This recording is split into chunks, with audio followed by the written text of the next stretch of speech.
Are you planning to let Donald Trump back on? Well, I think there's a general question of should Twitter have permanent bans? And I've talked with Jack Dorsey about this, and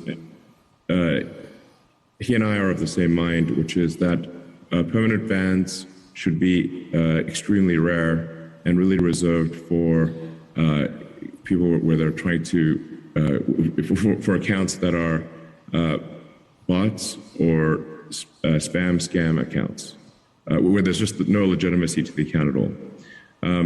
I do think that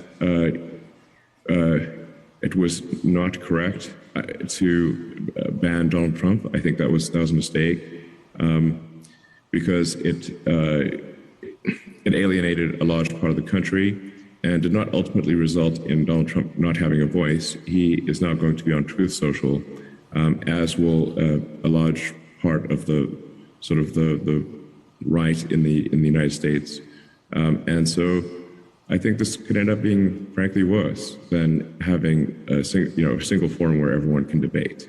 I guess the answer is that I would reverse the perma ban. Obviously, I don't own Twitter yet, so this is not like a thing that will definitely happen, because what if I don't own Twitter? But my opinion, and Jack Dorsey, I want to be clear, shares this opinion, is that we should not have perma bans.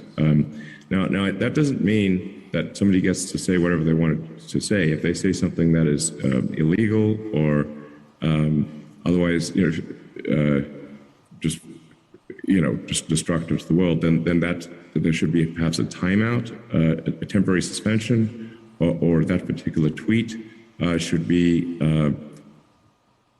made invisible or have very limited traction. But I think perma bans just fundamentally undermine trust in Twitter as a town square where everyone can voice their opinion. It was I think it was a morally bad decision, to be clear, and foolish in the extreme. Even after he egged on the crowd who went to the US Capitol, some of them carrying nooses, you still think it was a mistake to remove him? I think if there are tweets that are wrong, they should, and bad, those should be